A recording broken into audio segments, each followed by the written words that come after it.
اعوذ باللہ من الشیطان الرجیم بسم اللہ الرحمن الرحیم ربی اشرح لی صدری ویسر لی امری واحلل عقدۃ من لسانی یفقہوا قولی۔ اچھا، ایک چیز ہے جس میں نا ہم سارے مسلمان ورلڈ وائڈ بڑے اچھے ہیں، اور اگر گلوبلی ہم سب کو ایوارڈ ملے نا تو وہ مسلمانوں کو ہی ملے گا۔ مطلب as Muslim we are very good at complaining, ٹھیک ہے۔ اور تو جو بیسٹ ایوارڈ ہوگا نا آسکر کا بیسٹ کمپلینر، میرے خیال میں وہ کسی مسلمان کو ہی جائے گا، ٹھیک ہے۔ یہ ہماری ایک ہیبٹ بن گئی ہے ایز اے قوم، as a nation, as a person. میں بھی کئی دفعہ اللہ تعالیٰ مجھے ہدایت دے کر جاتے ہیں، ہم کمپلین والے موڈ آن ہو جاتا ہے اکثر ہی۔ اتنی زیادہ ہم شکوے شکایتیں اور سب چیزیں کرتے ہیں نا، چھوٹی سی بات کو پکڑ لیتے ہیں، بس اس کے پیچھے ہی پڑ جاتے ہیں، اس پر بحث کرتے ہیں، اسی پر شدید خود ہی اپسٹ ہوتے ہیں، الٹے سیدھے ہو کے بس صرف اس کے مائنس چیزیں دیکھتے رہتے ہیں۔ دیوار پہ ایک بلیک ڈاٹ ہونا، اگر ہم اس کو دیکھتے جائیں گے نا، پوری دیوار تھوڑے عرصے کے بعد بلیک نظر آتی ہے، ٹھیک ہے۔ تو لیکن یہ کیسے ہو سکتا ہے کہ ہماری زندگی میں کوئی بھی چیز اچھی نہ ہو، کسی کی بھی، کوئی کتنی بھی مشکل تکلیف میں ہے، یہ ہو ہی نہیں سکتا نا۔ تو اس لیے یہ سوچنا چاہیے کہ کچھ تو ہے کہ جس کے لیے ہم گریٹفل ہوں، کیونکہ اگر شکوہ شکایتی سوچیں گے تو وہ لسٹ بہت لمبی سے لمبی سے لمبی ہوتی جاتی ہے۔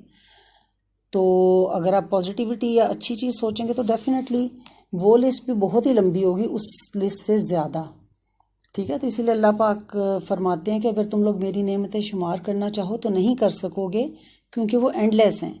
جیسے حضرت داؤد علیہ السلام نے ایک دفعہ اللہ تعالیٰ سے کہا کہ شو می لیسٹ آف یور فیور، تو اللہ سبحانہ تعالیٰ نے فرمایا کہ سانس لو۔ جب انہوں نے سانس لی تو اللہ پاک نے فرمایا کہ that is the least of my favour for you. یہ تو اللہ تعالیٰ قرآن پاک میں کہتے ہیں نا کہ فَاذْكُرُونِی أَذْكُرْكُمْ، کہ remember me I will remember you. یہ ساری دنیا کے لوگوں کے لیے، ٹھیک ہے، کہ کوئی تو اس میں چیز ہے نا جو اللہ تعالیٰ فرما رہے ہیں کہ remember me and I will remember you. کہ آپ کو پہلے بھی نبی پاک صلی اللہ علیہ وسلم کی ایک حدیث ہے نا کہ جو کہ اللہ سبحانہ تعالیٰ کو ایک اسمال گیدرنگ میں، اب جیسے ہم سارے اللہ کو یاد کریں، چھوٹی گیدرنگ میں یاد کرتے ہیں، تو اللہ پاک اس کو ایسی ہی ایک محفل میں یاد کرتے ہیں جو اس سے بڑی ہوتی ہے، ٹھیک ہے، جو اس کے فرشتوں کی محفل ہوتی ہے۔ نبی پاک صلی اللہ علیہ وسلم نے فرمایا کہ جب ایک بندہ اچھا کام کرنا شروع کرتا ہے تو اس میں لگا رہتا ہے کہ اللہ تعالیٰ اس بندے سے محبت کرنی شروع کر دیتے ہیں۔ جب اللہ اس سے محبت کرنی شروع کرتے ہیں تو اللہ تعالیٰ جو اس کے ارد گرد، اس کے تھرون کے ارد گرد جو سب لوگ ہیں، ان سے کہتے ہیں کہ مجھے فلاں فلاں فلاں شخص سے محبت ہے۔ اللہ تعالیٰ ان لوگوں کا نام لیتے ہیں، ٹھیک ہے۔ اللہ تعالیٰ کہتے ہیں کہ مجھے فلاں فلاں شخص سے محبت ہے تو تم بھی اس سے محبت کرو۔ پھر کیا ہوتا ہے کہ وہ فرشتے اپنے سے اوپر نیچے دائیں بائیں جو رینکس کے جتنے فرشتے ہوتے ہیں ان سب تک یہ بات پہنچا دیتے ہیں۔ اللہ اس بندے سے محبت کرتا ہے، آپ لوگ بھی اس سے محبت کریں۔ یہ بات ہوتے ہوتے لیونگ تھنگس تک آ جاتی ہے، ارتھ تک، لوگوں تک، انسانوں تک، ایون اور بھی کریچرز تک، ٹھیک ہے۔ تو اسی طرح کی وہ محبت ہے کہ جو نبی پاک صلی اللہ علیہ وسلم ہے نا، ان کے لیے بھی اللہ پاک کی یہی محبت ہے کہ جو پہلے بھی تھی اور ابھی بھی ہے۔ اچھا، یہ بڑا ایک انٹرسٹنگ واقعہ نبی پاک صلی اللہ علیہ وسلم کے زمانے کا، کہ ایک درخت بڑا رویا کہ جب نبی پاک صلی اللہ علیہ وسلم اس کے ساتھ کھڑے نہ ہوئے۔ آپ صلی اللہ علیہ وسلم جہاں خطبہ دیا کرتے تھے نا مسجد میں، تو وہاں پر ایک درخت کا تنا تھا، اور نبی پاک ہمیشہ اس کے ساتھ ٹیک لگا کے یا اس کے ساتھ کھڑے ہو کے خطبہ دیا کرتے تھے۔ تو ایک عورت نے کہا کہ اس جگہ پہ نا ایک ممبر بنا دیا جائے تاکہ جو خواتین مسجد میں پیچھے کی طرف ہوتی ہیں نا وہ بھی خطبہ سن سکیں، ان تک آواز جائے۔ تو نبی صلی اللہ علیہ وسلم نے اس سے ایگری کیا، تو وہاں ممبر بن گیا۔ اور جب اگلے فرائیڈے کو جب نبی پاک صلی اللہ علیہ وسلم نے خطبہ دیا اور درخت کے ساتھ نہ کھڑے ہوئے تو اس درخت نے رونا شروع کر دیا، اتنا کہ وہ نبی پاک صلی اللہ علیہ وسلم کے ساتھ ان کے ساتھیوں نے بھی اس کا رونا سنا۔ تو نبی پاک صلی اللہ علیہ وسلم ممبر سے نیچے آئے، انہوں نے اس کو کنسول کیا، ایسے پیار کیا۔ مطلب یہ وہ محبت تھی جو نبی پاک کے لیے اللہ تعالیٰ نے اپنی ساری کائنات کی چیزوں میں ڈال دی تھی۔ ساری یونیورس، ساری کائنات ان سے محبت کرتی تھی۔ اور اسی طرح ہی اللہ تعالیٰ ایسے لوگوں کے لیے باؤنڈ لیس اور کاؤنٹ لیس مہربانیاں وہ کر دیتا ہے، اور اللہ تعالیٰ کی اتنی فیورز ہوتی ہیں ان کے لیے جو اس کو یاد رکھتے ہیں، جو کوشش کرتے ہیں اس کو یاد رکھنے کی، ایفرٹ کرتے ہیں اچھے کام کرنے کی، اس کو خوش کرنے کی۔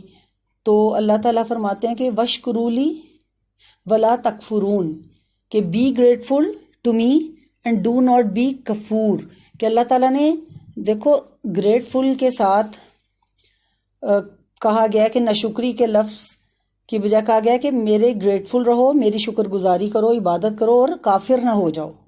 کہ اتنا کلوز ہے کہ اگر ہم شکر گزاری نہیں کریں گے تو ہم کتنے قریب ہیں اس چیز کے. ٹھیک ہے، تو یہی ہے نا کہ ہم مسلمان ہر وقت کمپلین میں لگے رہتے ہیں، غصے میں رہتے ہیں، جلدی غصے میں آ جاتے ہیں.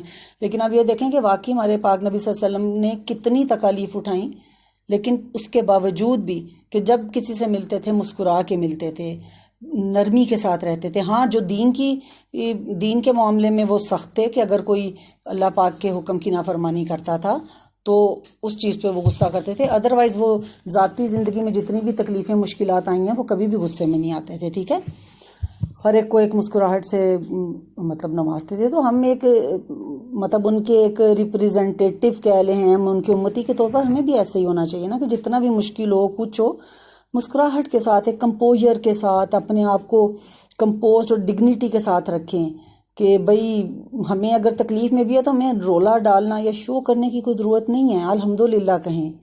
اور مطلب پتہ چلے پوری دنیا کو، دکھاوے کے لیے نہیں، کہ ہمارے نبی صلی اللہ علیہ وسلم کا طریقہ تھا کہ کسی بھی حال میں ہم مسلمان جو ہے مطمئن، خوش اور قناعت سے ساتھ کمپوزڈ رہتا ہے. ٹھیک ہے، کیوں کہ جتنا بھی فورن میڈیا کا پروپیگنڈا کر لے یا کوئی بھی ہمیں کچھ کرے، ہمیں یہ اس طرح سے زندگی گزارنی ہے کہ ہم بہترین زندگی گزار رہے ہیں کیونکہ ہمارے پاس ایک خاص گفٹ ہے. ٹھیک ہے، اور وہ گفٹ کیا ہے؟ وہ ایمان کا گفٹ ہے ہمارے پاس کہ ہم مسلمان ہیں، بغیر مانگے، بغیر کوشش کیے. اللہ تعالیٰ کی مہربانی ہے، ورنہ ہم کون ہیں؟ ہم تو اس قابل ہی نہیں ہیں.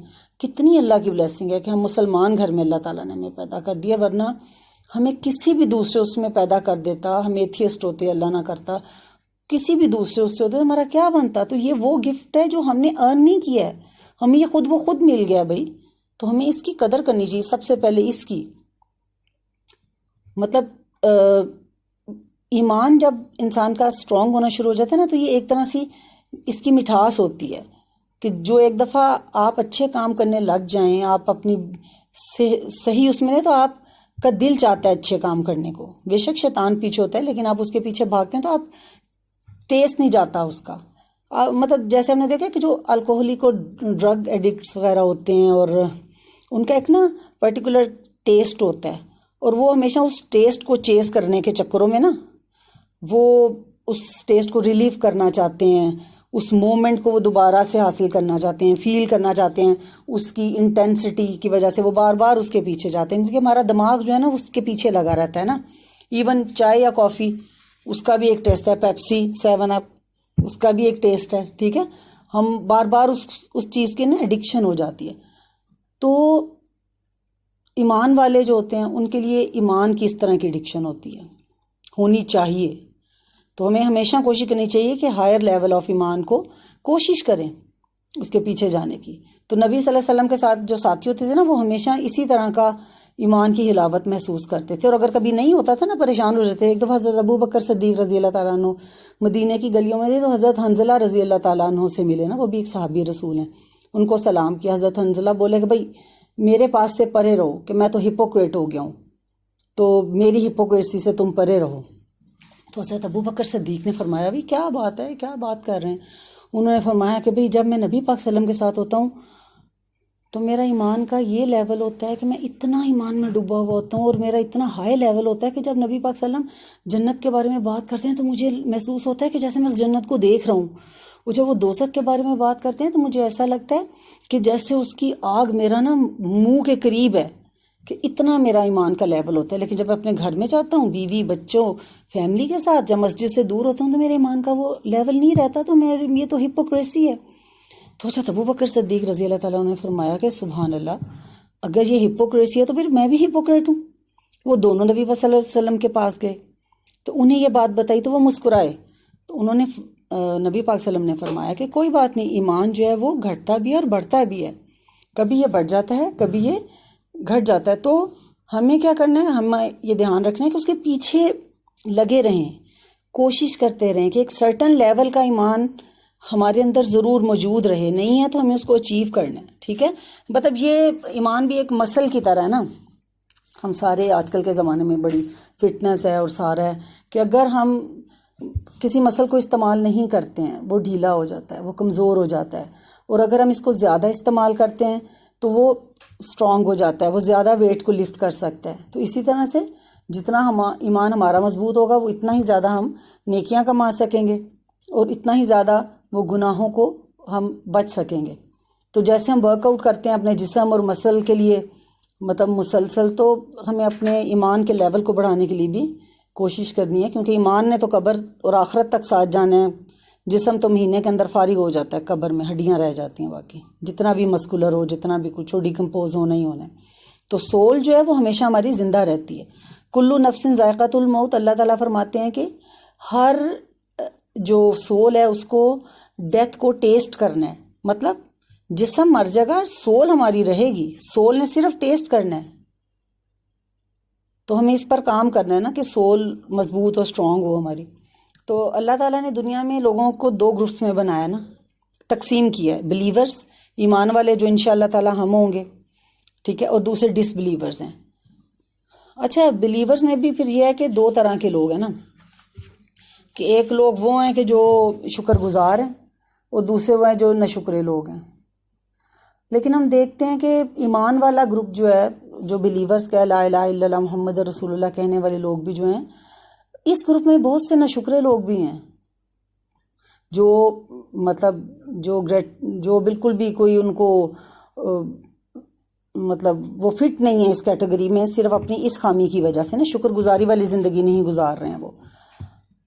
وہ یہ نہیں دیکھتے کہ اللہ تعالیٰ نے ہمیں دل، دماغ، کڈنی، آنکھیں، چلنا پھرنا، ہر چیز ہے جو کہ ہم بالکل ڈیزرو نہیں کرتے، ہم نے ارن نہیں کی ہے. اللہ تعالیٰ نے ایک گفٹ کے طور پہ آزاد جسم، صحت اور ایمان بھی سارا دیا ہے. تو لیکن وہ اس چیز پہ ڈیپینڈ کرتے رہتے ہیں جو کہ ان کے پاس نہیں ہے یا کم ہے. تو اللہ تعالیٰ قرآن پاک میں 2 طرح سے لوگوں سے مخاطب ہوتے ہیں، ایک بڑے خوبصورت انداز میں اور غضبناک انداز میں صرف ان لوگوں سے کہ جو ناشکرے لوگ ہوتے ہیں. تو مسلمانوں کا زیادہ تر ہم لوگوں کا یہ ہے کہ ہم ایک چیز کو نا ظاہری اس پہ دیکھتے ہیں، بڑے کینوس میں نہیں دیکھتے. ٹھیک ہے، کہ ہمیں یہ دیکھنا چاہیے کہ اللہ تعالیٰ جو ہیں وہ انسانوں کو، مسلمانوں کو، ایمان والوں کو ٹیسٹ کرتے ہیں، آزمائش سے گزارتے ہیں. کئی دفعہ یہ ہوتا ہے کہ جو چیز ہمیں دیکھنے میں سخت نقصان دہ لگ رہی ہوتی ہے، اصل میں وہ ہمارے لیے بلیسنگ ہوتی ہے بعد میں.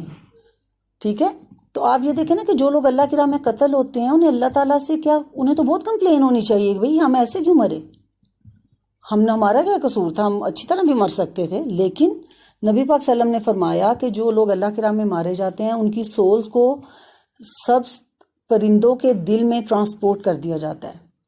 وہ جنت میں جہاں چاہے اڑتے پھرتے ہیں، اور وہاں اپنے گھر بناتے ہیں اور اپنی ریسٹنگ پلیسز بناتے ہیں. ان لیمپس میں جو لٹکے ہوتے ہیں، کہاں لیمپس لٹکے ہوتے ہیں؟ وہ اللہ سبحانہ تعالیٰ کے تھرون کے ساتھ.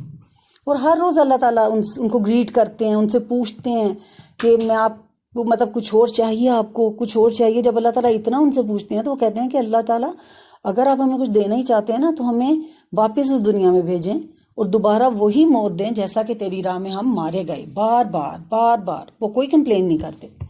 تو حقیقت بھی یہی ہے کہ انہوں نے سب سے بہترین موت پائی ہے، اور اللہ تعالیٰ ان سب کے درجات جو ہے وہ بلند کرے. تو کئی دفعہ وہی بات ہے نا کہ ہمیں بگر لیول پر بگر پکچر کو دیکھنا چاہیے کہ مشکلات اور مصائب سے کیا اچھی چیز جو ہے نا وہ اللہ تعالیٰ نکالیں گے. کیونکہ اللہ تعالیٰ کا پلان ہمیشہ پرفیکٹ ہوتا ہے، ہمارے پلانز میں ہمیشہ فلا ہوتا ہے جتنا بھی ہم 100% اپنی طرف سے کر لیں، کیونکہ انسانی دماغ ہے وہ امپرفیکٹ ہی ہے. تو ہمیں کسی بھی مسئلے یا مشکل میں ریلیکس ہونا چاہیے اللہ پہ چھوڑ کے. ٹھیک ہے. اچھا، حضرت داؤد علیہ السلام کے زمانے میں ایک عورت تھی. یہ عورت جو تھی نا، یہ بائی پروفیشن بنائی کرتی تھی. کپڑا نہیں بنتے لوگ، نٹنگ بھی کرتے ہیں، یا آپ کہہ لیں کہ آپ اوپر لینے والے کپڑے یا کچھ بھی، وہ نٹ کر کے جو بھی بنتی تھی مارکیٹ جا کے بیچ دیتی تھی، اور اس کے سے جو پیسے ملتے تھے اس سے اپنے بچوں کو وہ پالتی تھی. اچھا، ایک دن وہ حضرت داؤد علیہ السلام کے پاس ہے اور ان سے پوچھا کہ اس اللہ جسٹ اور انجسٹ؟ یہ بڑا عجیب سا سوال تھا. حضرت داؤد علیہ السلام نے فرمایا کہ بے شک اللہ پاک انصاف کرنے والا ہے، تم یہ سوال کیوں کر رہی ہو؟ اس نے کہا میں ہر روز کپڑا بنتی ہوں، مارکیٹ میں بیچتی ہوں اور اپنے بچوں کا پیٹ پالتی ہوں. میں بازار نکلی اپنی چیزیں لے کر، تو ایک پرندہ آیا اور وہ میری تمام بنائی والی چیزیں اور جو میرے ہاتھ میں چیزیں تھیں وہ سب لے کر اڑ گیا، اور اب میں اپنے بچوں کو کیا کھلاؤں، کیا کروں، میرے پاس تو کچھ بھی نہیں ہے. تو آپ بتائیں نا کہ اللہ جو ہے وہ جسٹ ہے یا انجسٹ ہے. اچھا اب وہ یہ بات کر ہی رہی تھی تو ایک دم سے نا ایک آدمیوں کا گروپ آیا اور ان کے پاس بڑے بڑے سے نا تھیلے تھے. انہوں نے حضرت داؤد علیہ السلام کے سامنے وہ تھیلے ڈال دیے اور کہا کہ یہ آپ کے لیے اور اس میں سونا ہے. وہ آدمی فیملیئر نہیں لگ رہے تھے کسی کو بھی, اس جگہ کے نہیں تھے رہنے والے. انہوں نے کہا کہ یہ سونا آپ کا ہے اور ایک صدقے کے طور پر ہم آپ کو دے رہے ہیں, آپ جس کو چاہے دے دیں. حضرت داؤد علیہ السلام نے پوچھا کہ آپ مجھے کیوں دے رہے ہیں؟ انہوں نے کہا کہ ہم لوگ سی مرچنٹس ہیں, ٹھیک ہے, ہم اپنی چیزیں لے کر ادھر ادھر سفر کرتے ہیں سمندر میں تجارت کے لیے. تو ابھی جب ہم اس طرف آ رہے تھے تو ایک شدید طوفان آیا. طوفان سے ہمارے جو شپ کا جو سیل تھا نا, بادبان ہوتا ہے, وہ ہمارا ٹوٹ گیا. اور اب ہم نے تو بس یہ سمجھ لیا کہ اب ہم مر جائیں گے, اور ہم نے اللہ تعالیٰ سے دعا کی کہ اگر اللہ تعالیٰ ہمیں اس مصیبت سے نجات دلا دیں گے تو ہم اس شپ میں موجود ہر چیز کو ڈونیٹ کر دیں گے اللہ کی راہ میں. وہ کہتے ہیں جیسے ہی ہم نے دعا ختم کی ایک پرندہ آیا اور اس نے کچھ پھینکا ہماری شپ میں. اس میں کیا تھا؟ یارن تھا, تھریڈ تھے اور بنائی کا سامان تھا, یہ چیزیں تھیں. کہتے ہیں کہ ہم نے اپنا وہ چیزیں ہمارے لیے مطلب اس وقت زندگی تھی, ہم نے ان چیزوں سے اپنا بادبان ریپیئر کیا, ٹھیک ہے, جو پھٹ گیا تھا. جو کپڑے کا نہیں لگا ہوا تھا بڑی بڑی پہلے جو کشتیوں میں وہی لگے ہوتے تھے نا, اس سے آپ ہوا سے سیلنگ کے لیے. تو کہتے ہیں ہم اور اس پہ ہم یہاں آ گئے. چنانچہ ہم نے اللہ سبحانہ تعالیٰ سے جو اپنا ایک اوتھ جو تھا وہ فلفل کرنے کے لیے آئے ہیں, اور جی ہم آپ کو صدقہ دے رہے ہیں. حضرت داؤد علیہ السلام مسکرائے, انہوں نے اس عورت کو دیکھا اور اس سے پوچھا کہ آپ بتاؤ کہ از اللہ جسٹ اور انجسٹ, ٹھیک ہے. انہوں نے کہا کہ تمہارا ایک رب ہے جو زمین اور سمندر ہر جگہ تمہارے لیے کام کر رہا ہے. انہوں نے وہ تمام سونا اس عورت کے حوالے کر دیا. تو دیکھیں نا, ہم کئی دفعہ ہم اللہ کے پلان کو نہیں دیکھ رہے ہوتے, جو ہو رہا ہوتا ہے ہمیں اس میں حکمت نہیں پتہ چلتی نا, ہم اسٹیریو ٹائپ ہو جاتے ہیں, ہمیں ہر چیز اپنے حساب سے, ہمیں اپنے کنٹرول میں ساری سچویشن چاہیے ہوتی ہے کہ جیسے میں پلان کر رہی ہوں بس اس ٹائم پہ یہ ہو جائے, تو ہم ہر چیز پہ کنٹرول نہیں کر سکتے. ہاں جو ہمارے کنٹرول میں ہے نا ہمیں اسے اچھے طریقے سے ہینڈل کرنا ہے, ٹھیک ہے نا. تو جب ہم دیکھیں کہ چیزیں ہمارے کنٹرول میں نہیں ہیں تو اللہ تعالیٰ کو ہم نے کیا کہنا ہے کہ حسبی اللہ و نعم الوکیل, کہ میں اللہ ہی کافی ہے اور وہ سب سے بہترین پروٹیکٹر ہے. اچھا ایک دفعہ ایک آدمی تھے ابو بکر انصاری رحمۃ اللہ علیہ رضی اللہ تعالیٰ عنہ کے, وہ اس امت کے نا سلفاء میں سے تھے, بڑے نیک لوگ ہیں, نیک تھے, وہ اپنی نیکی کی وجہ سے جانے جاتے تھے. ایک دفعہ وہ مکہ کی گلیوں میں انہیں نا ایک بیگ ملا. اچھا بیگ انہوں نے کھولا تو اس میں انتہائی بیش قیمت خوبصورت ایک نا نیکلس تھا, اور ارد گرد کوئی بندہ نہیں تھا. وہ تھیلے کو اٹھا کے گھر لے آئے کہ اگر کوئی بندہ ڈھونڈتا ہوا آئے تو اس سے پتہ کریں. ایک دن ایک بندہ آیا اور وہ واضح لگا رہا تھا کہ میرا نیکلس اگر کسی کو ملا ہے تو بھی دیں. انہوں نے ان سے کہا کہ بھی ڈسکرائب کرو وہ کس طرح کا تھا تاکہ مجھے کنفرم ہو تمہارا. اس نے بتایا تو انہوں نے نیکلس اس کے حوالے کر دیا. اچھا اس بندے نے نا ایک ریوارڈ اناؤنس کیا ہوا تھا کہ جو میرا دے گا نیکلس تو میں اس کو دوں گا. تو انہوں نے بڑی زور لگایا کہ آپ یہ لیں. اس نے کہا نہیں میرا, وہ جو ابو بکر تھے انہوں نے کہا کہ نہیں میرا یہ میں ڈیزرو نہیں کرتا, کیونکہ میں نے تو بس وہ کیا کیا, میں نے تو صرف تمہاری چیزیں تمہیں واپس کیا نا, یہ کہہ کے نیکلس دے کے وہ واپس آ گئے. اچھا کچھ عرصے کے بعد ان کا پلان بنا کہ مکہ سے دور کہیں اور جا کے وہ رہیں. وہ ایک بحری جہاز میں سوار ہو گئے. اب اتنا بڑا طوفان آ گیا کہ ان کی جو کشتی تھی یا بحری جہاز تھا وہ تباہ ہو گیا, اور بہت سے لوگ اس میں مر بھی گئے. انہوں نے ایک لکڑی کے بڑے سے ٹکڑے کو پکڑا ہوا تھا اور وہ ہوا کے ذریعے نا ایک آئی لینڈ پہ ان کو وہ ہوا لے گئی. اچھا اب وہ اتر کے وہ دیکھنے کے لیے کہ بھی دیکھیں کیا ہے, کہ تو انہیں دور ایک مسجد نظر آئی. وہ مسجد میں گئے, بیٹھے تھوڑی دیر, پھر انہوں نے قرآن کی تلاوت شروع کر دی. ان کی قرأت بہت اچھی تھی, تو اس جگہ کے لوگوں کو جب قرأت کی آواز آئی تو وہ مسجد کی طرف آنا شروع ہو جائے گی, اتنی خوبصورت کون قرأت کر رہا ہے. تو جب وہ آئے انہوں نے کہا کہ ہم نے تو ایسی قرأت کبھی سنی ہی نہیں, آپ ہمیں قرأت سکھائیں اور ہمارے بچوں کو سکھائیں تو ہم آپ کو پے کریں گے. تو حضرت جو ابو بکر تھے انہوں نے پوچھا کہ آپ لکھنا پڑھنا جانتے ہیں؟ ان لوگوں نے کہا نہیں. انہوں نے کہا کہ میں انہوں نے کہا کہ اچھا آپ ہمیں لکھنا پڑھنا بھی سکھائیں, ہم آپ کو اور زیادہ معاوضہ دیں گے. اچھا کچھ عرصہ ہو گیا, اب لوگوں نے محسوس کیا کہ لگتا ہے کہ یہ اب یہاں سے جانے کے چکروں میں. انہوں نے کہا ابھی کیا کیا جائے. انہوں نے کہا ان کو روکنے کا ایک ہی طریقہ ہے کہ ان کی یہاں ہم شادی کروا دیتے ہیں. انہوں نے اپنے قبیلے کی ایک لڑکی کو منتخب کیا کہ جس کا کوئی ولی نہیں تھا, اور اس کے فادر کی تھوڑے عرصہ پہلے ڈیتھ ہو گئی تھی. تو پہلے تو انہوں نے ریفیوز کیا, لیکن جب انہوں نے بہت زور دیا لوگوں نے تو وہ راضی ہو گئے. اچھا لڑکی کو لایا گیا. لڑکی کو لایا گیا، ارینجمنٹ ہوئے، تو انہوں نے نا پاؤں سے اوپر ایسے دیکھنا شروع کیا لڑکی کو نا، تو جب ان کے گردن تک پہنچے تو انہوں نے رونا شروع کر دیا. اچھا لڑکی تو اداس ہوگی کہ شاید پتہ نہیں میں بدصورت ہوں، میری شکل اچھی نہیں ہے، تو اس لیے یہ کوئی مسئلہ ہے. تو لوگ بھی پریشان ہو گئے. انہوں نے کہا کہ آپ کے ساتھ کیا مسئلہ ہے؟ ہم نے ایک سب سے بہترین عورت، ایک بہترین خاندان کی عورت، اتنی خوبصورت آپ کے لیے سلیکٹ کیا اور آپ نے اسے مایوس کر دیا. انہوں نے ابو بکر نے کہا کہ نہیں یہ لڑکی بدصورت نہیں ہے، لیکن اس کی گردن پر کچھ ایسا دیکھا ہے جو میں نے پہچانا ہے. یہ نیکلس وہ نیکلس ہے جو مجھے مکہ کی گلیوں میں ملا اور میں نے ایک آدمی کو دیا تھا، تو مجھے وہ سارا قصہ یاد آ گیا.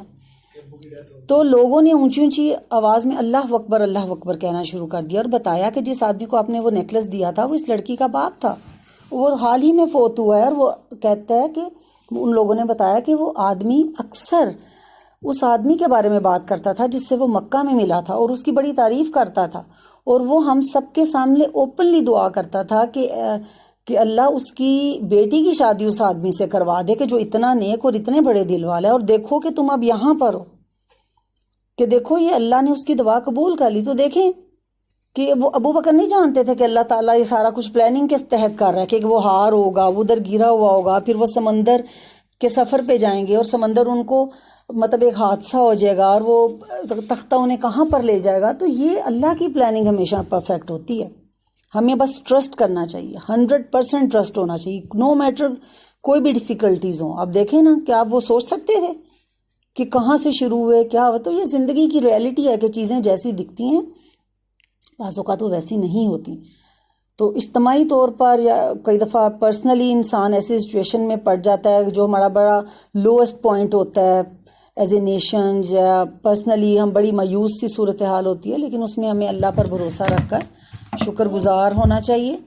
تو کیونکہ اس سے پھر اچھا ہی نتیجہ نکلتا ہے. مطلب کمپلیننگ میں شکوے شکایت میں نا بنی اسرائیل بہت آگے تھے ہر بات میں، حالانکہ اللہ پاک نے ان کو فرعون کے چنگل سے نکالا. آپ سوچ بھی نہیں سکتے تھے کہ وہ کیا ان کے ساتھ زیادتی کرتا تھا، کہ ان کے بچوں کو ہزاروں بچوں اس نے سلاٹر کیے تھے، ذبح کر دیے تھے.